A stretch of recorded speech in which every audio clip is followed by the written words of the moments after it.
Hello, I'm Michelle Jorgensen with Mount Mahogany Stakes Self-Reliance and Emergency Preparedness. Today I want to talk to you about storing water and the different versions and ways to do that. Commercial water is a great way to have water storage. What I'm talking about are those water bottles that you see everywhere. A real easy place to start is to buy a case of water bottles for every person in your home and to just store them underneath their bed. Now, that commercially treated water is actually going to last a long time in those bottles, so it's not something you're going to have to rotate. There are other larger versions of those commercial water bottles that you can store as well. The second thing to do is to store some of those big blue barrels that you've seen or other storage containers. There's some questions I always get. Should I put them on the concrete or not?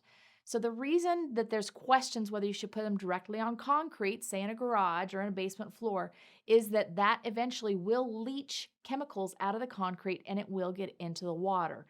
If this is the reason that you don't do the blue barrel because you're worried about, having to build some sort of wood frame or something underneath it, just get the blue barrel. But if you have the opportunity to put maybe just a cheap tile underneath it, a couple pieces of 2x4, that's a great way to just keep it off the concrete. Next question, should I use chlorine or not when I'm storing that water?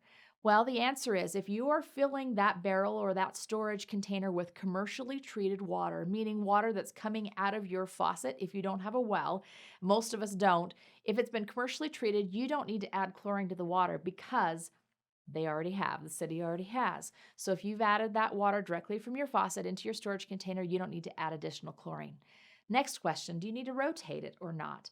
Well, again, if you've already been treated it with chlorine, which if it came out of your faucet, you have, and if you have a way to treat it when it comes out, we're going to talk about that in another video. If you have a way to purify it once it comes out of that container, you don't need to rotate it either, which is great news if you have big containers. Now, two things you do need to store along with your stored water is number one, a bung wrench. It's a weird word, but it's a wrench that allows you to open those blue barrels, basically. And if you don't have a way to open them, it's a really sad day when you want to use it. The second thing is a siphon, and there's specific siphons made for these. They're very inexpensive. You can find them on Amazon. You use that siphon to actually get the water out of that blue barrel, because if you've ever tried to move one of those, they're very, very heavy, and you don't want to have to be trying to dump or those sorts of things. Using a siphon to pull that water out is a much easier way to utilize that water. So make sure you store those two things, a bung wrench and a siphon with your barrels or other containers, and you'll be able to get all your water out when you need it.